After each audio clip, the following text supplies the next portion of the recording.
Oh, by the way, these are going to be posted every Wednesday from now on through the rest of this semester. So expect these on Wednesday all the time now. I found a good date. It's Wednesdays.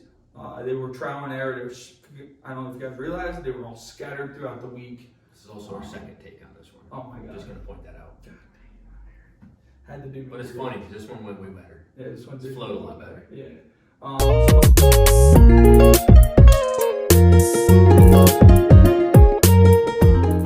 Ladies and gentlemen, welcome back to episode 6 of the College Baseball Experience. As you guys know, I'm Coach Dirt, and oh boy, do I got a good guest for you guys today. Hailing out of Frewsburg, New York. Yes, ladies and gentlemen, we're going back to New York. I got a senior outfielder, Aaron.hair, with me today. Aaron, how we doing today, brother? Doing well. Happy to be on, Coach Dirt. Yeah, well, we got Wednesday today in Bradford. Yep. Weather's starting to overcast and cold, but that's normal. Typical Bradford weather there. So, Aaron's a special character. I mean, he'll get into it. This is his third college, but it's not for bad reason. It's all pretty much good reasoning. Aaron, you want to get into kind of your timeline and your story through the college baseball experience you got?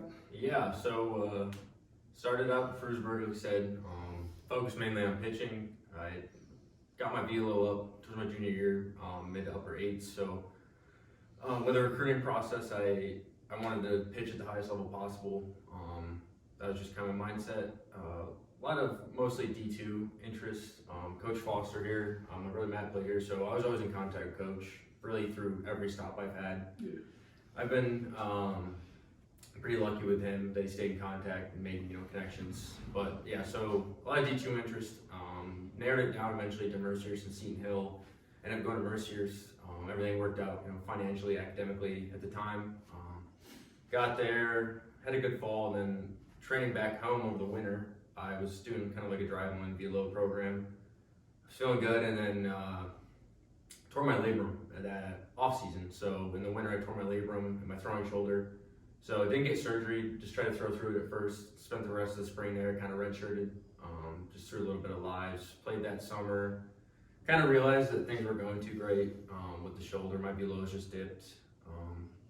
Went back to JCC, so Jamestown Community College, back home to try to figure things out a little bit. So spent the fall there as a pitcher, threw in the fall, and then over the winter, things just really weren't looking too much up. Velo-wise, couldn't figure some things out.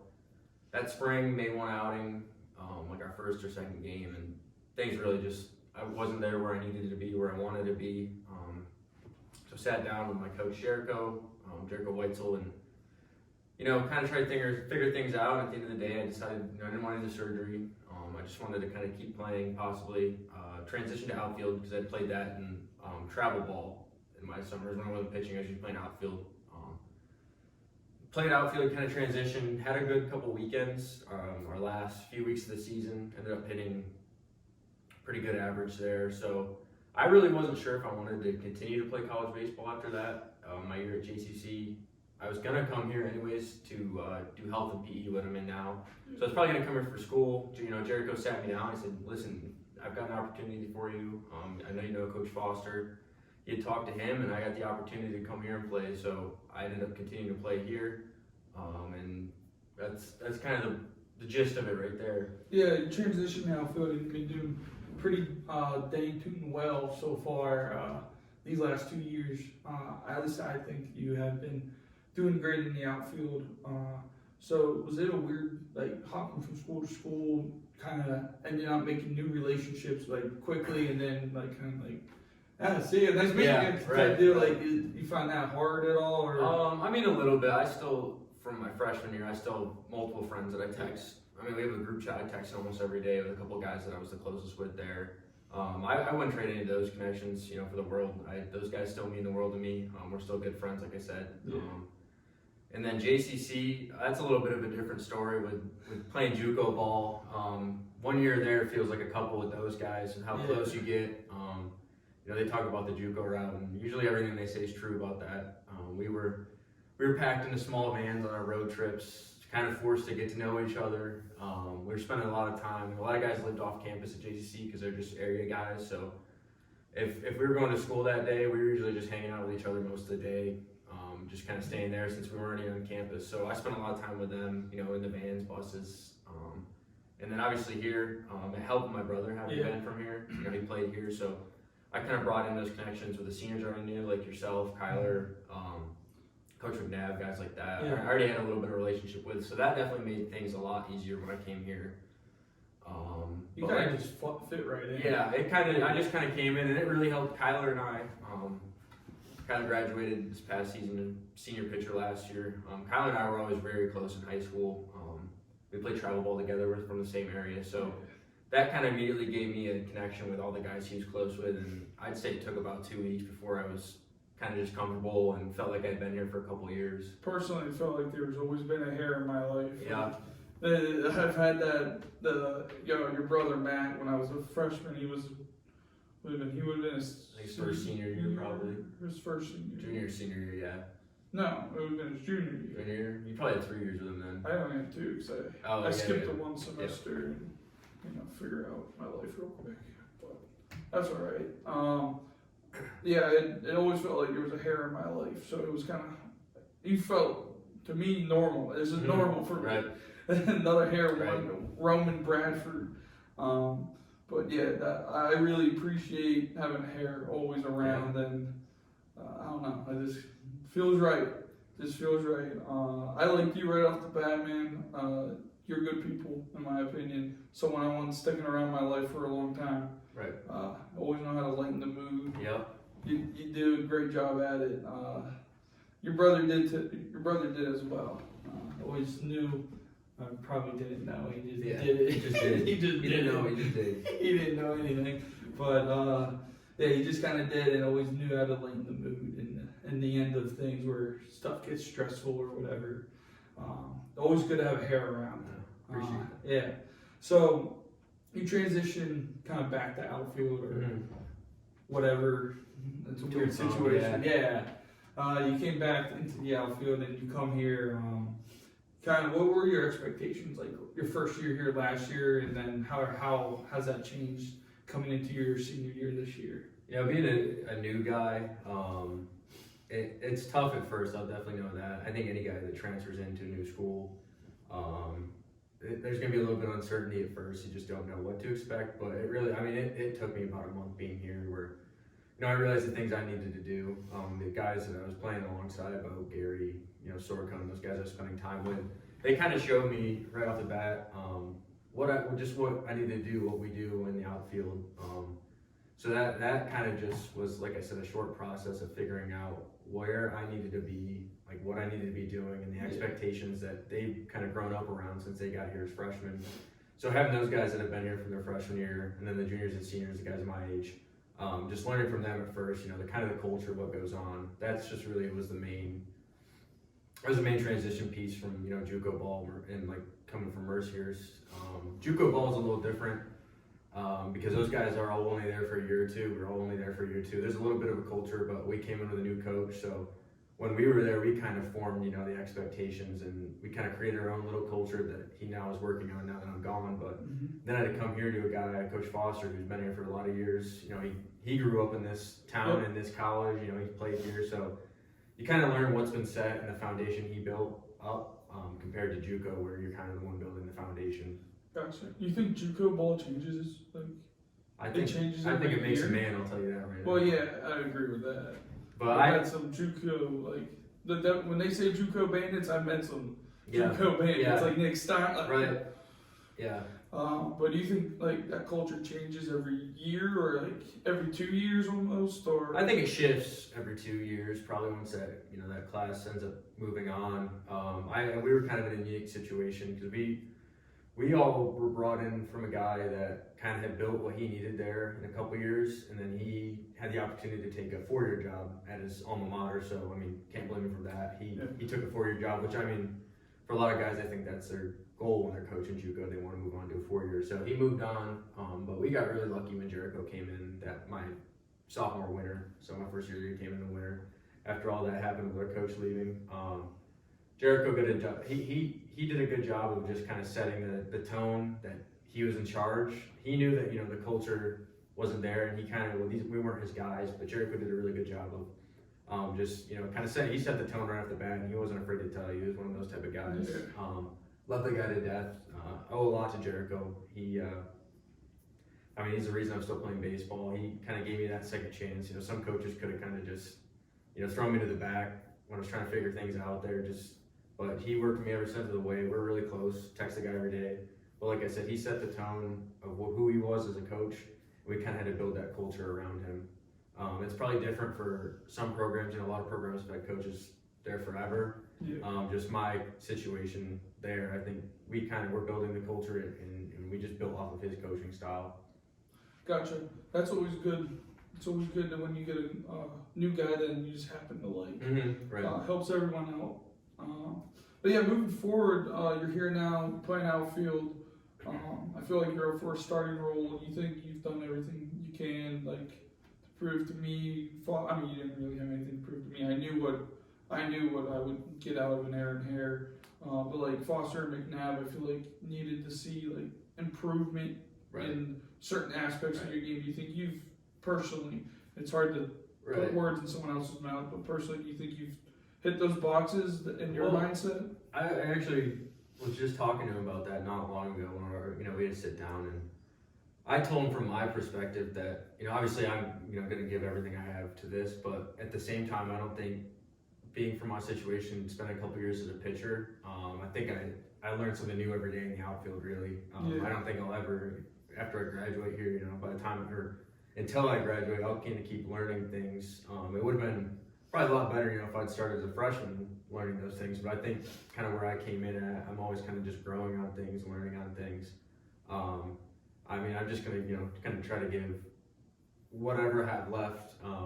Body's breaking down a little bit, but whatever I've got left in it, I'm gonna try to give to the coaches and the team here. So I wouldn't say that I'm done, kind of setting like expectations for myself, just because I had so much room to grow coming in, kind of in a new role, and I was pretty raw, I'd say, coming out of just a month or two at JUCO, so and kind of switching back to hitting and I was raw and all that. Every day almost. I hadn't picked up a bat in almost 2 years when I started that JUCO spring, so we had that COVID year. I knew I was going to college to pitch, so I didn't hit or anything really that spring, summer. Mm-hmm. So probably the last time I hit between junior year and then that spring at JUCO 2 years ago. Well, I can tell you this from a player and someone that now watches you guys every single day. You've made massive strides in hitting, which is always goals that coaches want to see and players want to see other guys hit those strides and keep hitting those goals going forward. So, like you said earlier, you were a pitcher not too long ago, a couple years now, but do you feel that your pitching approach tailors your hitting approach in games, and especially right now in our inner squads, you take stuff from your pitching approach? And yeah, definitely. I think it helps that I thought like a pitcher for so long. Not that guys are predictable depending on the guy, but there's a lot of times where a guy that just hits, they don't have that pitcher mindset. They'll kind of keep guessing on what pitches are coming, but I think it helps me kind of put myself back in the shoes of when I was a pitcher. What pitch do I need to do here if I'm if this guy's pulling a fastball off me, I'm going to drop something, maybe low outside, something like that, or just try to go up on him. So kind of keeping all those things in mind when I'm up to the plate, and kind of just taking the situation and thinking of it from a pitcher perspective definitely helps as a hitter. How you're going to get pitched. Right. Because like I said, not everyone's predictable. Guys can throw whatever they want, but at the end of the day, a lot of pitcher sequences you observe them, and a lot of guys have the same type of sequences, and usually it's successful. That's why they do it. So I could think of what would have been successful in that situation for myself, and kind of not really guess, but base that at bat off of that. Yeah, and something that me and McNabb kind of like, and Foster likes this as well, is it's zone hitting, kind of narrowing our eyesight to just like one part of the plate. Like, this is what's coming. Doesn't matter what pitch is thrown. If it's in this zone, it's going to get hit. And I think with your mindset, pitching wise, that helps you. You can kind of tailor your zone, even pitch by pitch almost, even situational base. I think your zone gets tailored well.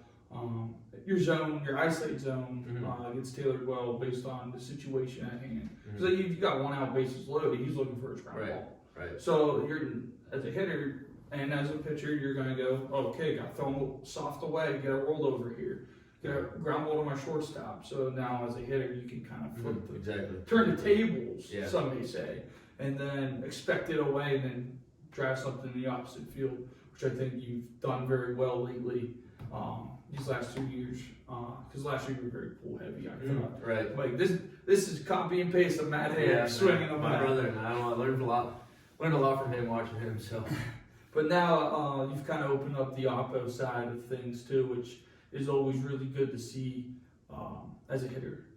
Right. From a hitting coach and a fielding coach, it's good to see that you can open up both, show power to both sides of the field, not just one, which is something I struggled with, especially last year. I was straight pulling the especially baseball. knowing as a righty swinger and my power side, pulling the ball. Yeah. I do, but I kind of had to let myself accept that I'd rather, instead of pulling over to third, I'll hit a soft one to the right side. That means I'm getting on base. Yeah. Just kind of being a little less anxious. I think that was a big part of it last year too, was that I was just really anxious to kind of, having not seen lives in a long time and been in an actual game situation, that kind of anxious, wanting to just see that first pitch fastball and pull the heck out of it was kind of my MO last year.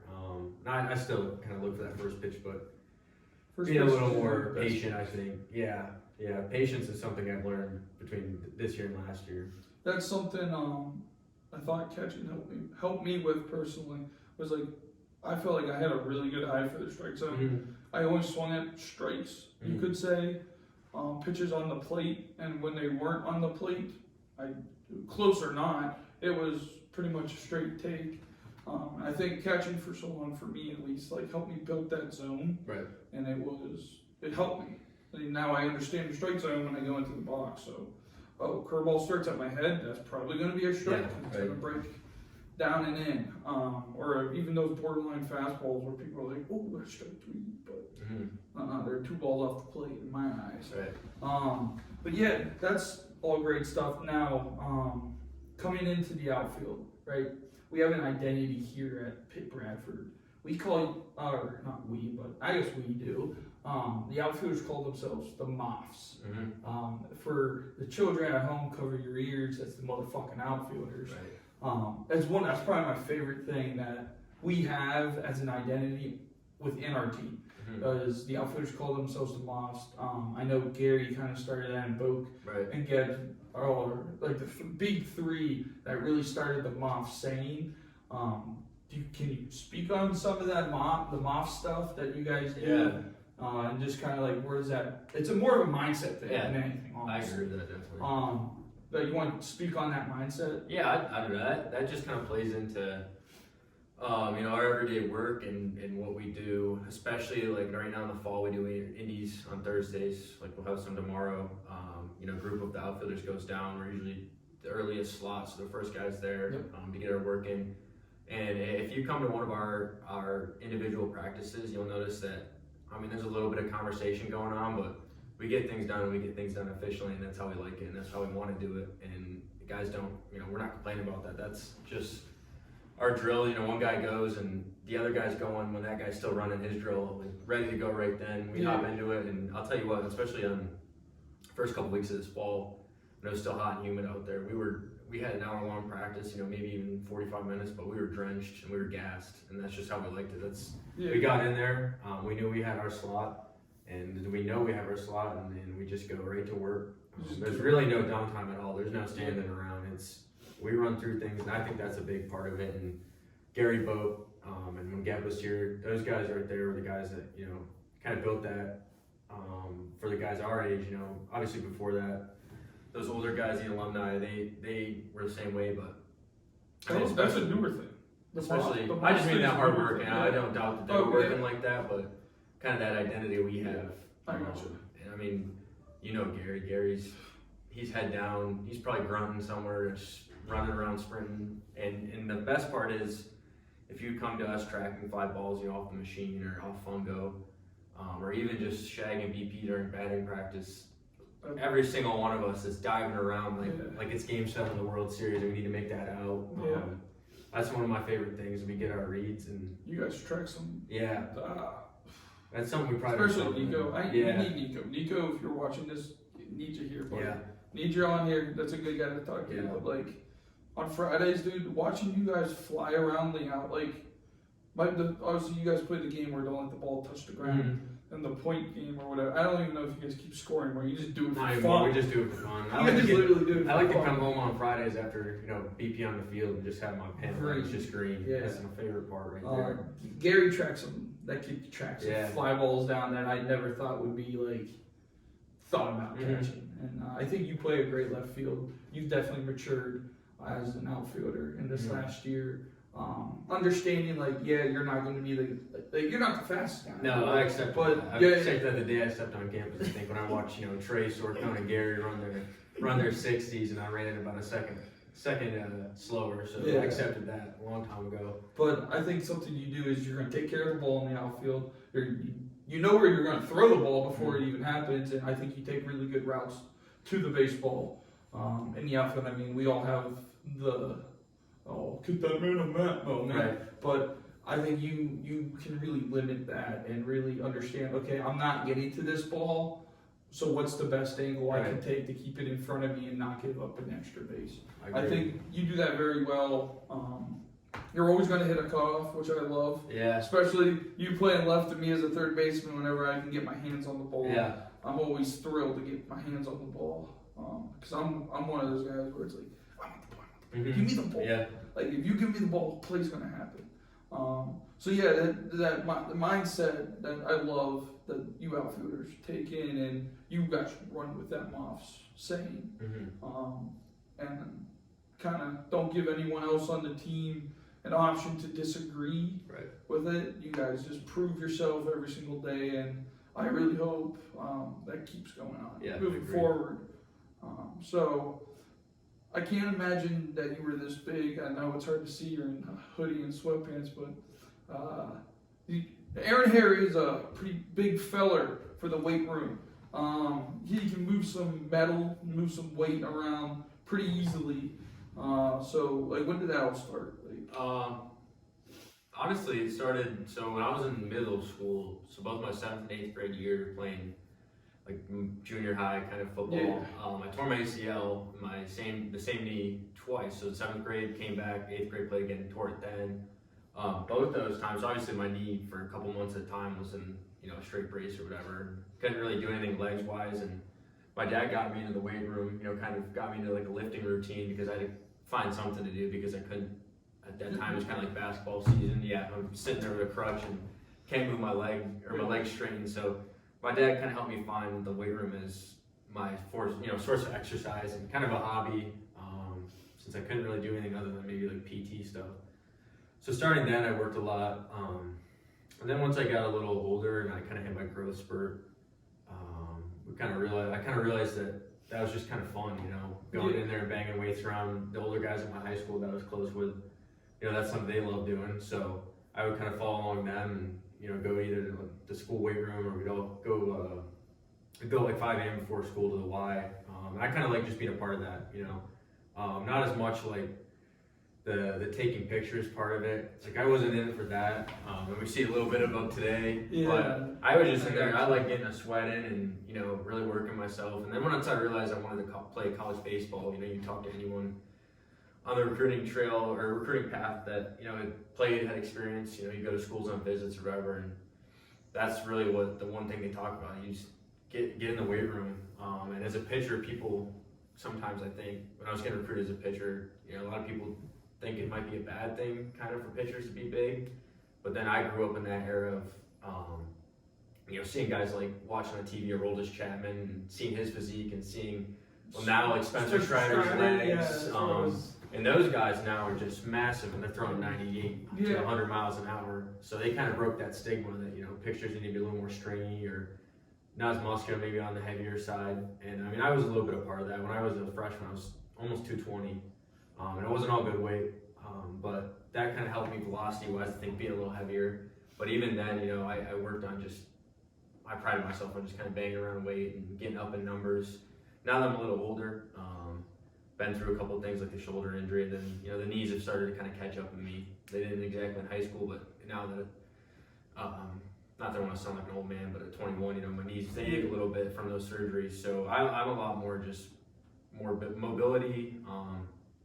I still like on legs like to go heavy, but the upper body stuff with the shoulder, I kind of keep it a little lighter. Like I said, a lot of mobility, some reps. Not as much as banging around heavy weights, but it's still something I love to do. Would you say you're more of a lightweight, explosive guy, or like Yeah. Colwell was more like I literally lift to be a bodybuilder. Yeah. Is what Colwell said. Yeah, right. Word for word. Which is something you don't really see in baseball a Right. whole lot because you get that big chest, you can't really swing the bat or throw the ball anymore. But so you would say you're more. I think right now, yeah. I had that same mindset that when I was even my freshman year, I'd hop on that bench and try to do as much as I could. Yeah. Obviously now I don't want to put myself in that situation just because of my shoulder. I don't want to take it any further than it already is. But when I was healthy with that was something I love doing. And I think you see a little bit more of a transition of both with the mobility stuff and then the heavy strength stuff into both. Yeah. That's perfect. Yeah. So I mean, I don't. Colwell, I'm kind of jealous of him when I saw him in there this morning, and all I hear is in the platform room, I just hear some heavy weight being clanged around, and he comes out red faced. I'm a little jealous of that. That stuff fires me up though too, going in there, and especially because my class schedule hadn't been working to go out in the mornings and lift, but now they're opening that a little earlier. So I went in this morning finally to get a morning lift in, and you just see Gary and Trey and Colwell's, Smalley, guys, Pat, guys are just that's stuff I love to see, and that fires me up. And I think that's a lot more of it now for me is not as much keeping up with those guys, but I just love seeing that stuff right there.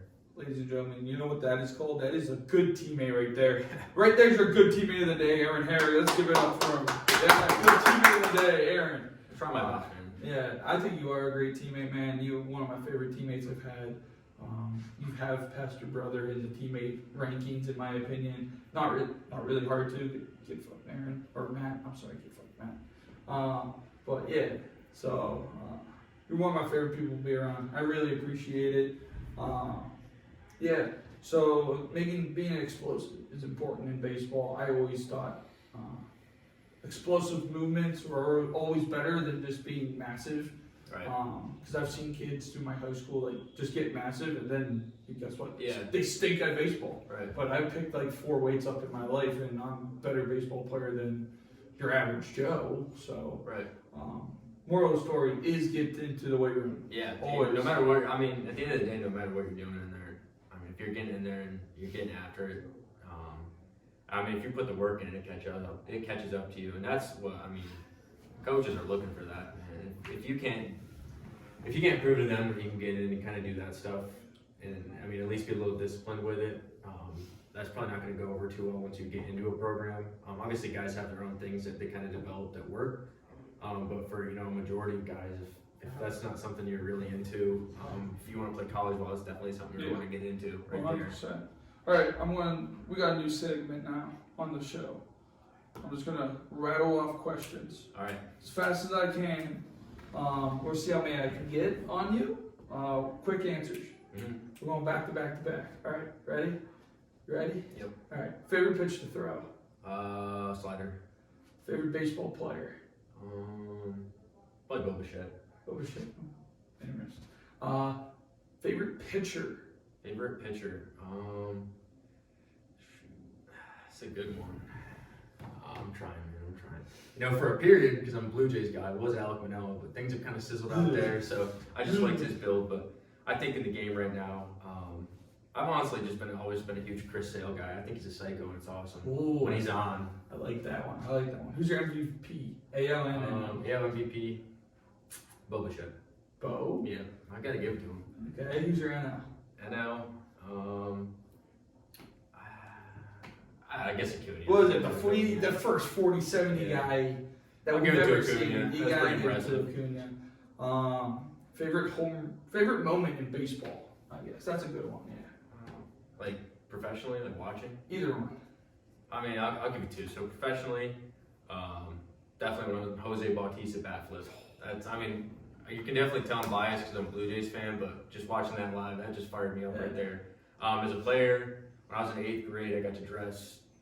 Well, not even dress. I just Game Changer, the app on iPad. Yeah. I got to kind of just be up with my brother on his playoff run. I watched him win our section and then made it onto a regional. I got to play up at this AAA park, and it was just pretty sweet watching him and his best friends, go at it and have some success. So that was probably my favorite. Back at it again with the good teammate. All right. Let's see. This one might be controversial. Favorite teammate you've had? Favorite team again. That's Yeah. my catch partner. That's what it comes down to, is being my catch partner. It was good. That's a good one. All right, that's all the questions I got. Aaron, you did great. Oh, I got one more. Who's your World Series pick with the teams that are left? I know. I just like the Rangers. That was pretty sweet what they did with the Underdog Creed. story. We were just talking about Creed. Yeah. When they played high, take me higher. That just fired me up. And honestly, before that, it would have been probably after the Blue Jays got knocked out, of course. It would have been. Either Rangers or Baltimore. Those are two. Arizona. Really, since my team's out of it, I just want the underdog. So Arizona, Texas now, one of those two. Technically, the Phillies are the worst seed, but too many of these Philly fans at school here. Yeah. Get on my nerves a little bit. All right, what's your take on the Bills, real quick? You worried? Yeah, I'm worried defensively because those were huge injuries, and that's the only reason we lost that game. Offensively, I'm never worried with Josh Allen and Steph Diggs, and now I think if we could piece together the defense enough that our offense can outscore how much they give up, I think we'll still be in decent shape. But I'm a little worried with Milano. He made our defense run. True. Same with Jonah in the middle, him being out. So defensively, a little scared, but I'm never too upset when I got Josh Allen behind center. Exactly. He is a diehard Bills fan. 3 goals going into this year for you. 3 goals. Personal. Personally, for outfield, 0 errors. That's just, I don't know. Something about outfielders making errors is a little embarrassing on some. Obviously the tough ones, but I never want to get to the point where, someone hits a line drive at me, a couple hops, and it just goes behind me. So 0 errors, so clean defense. Obviously offensively, the goal for anyone really is to hit 300 plus, so that would be a goal I'd set for myself. And then team-wise, make the playoffs.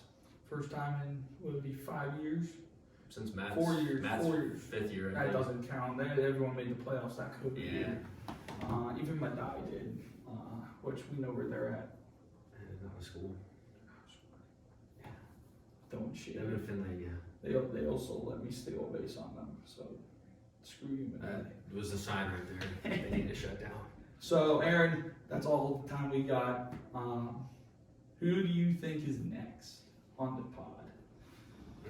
For episode 7, who's next?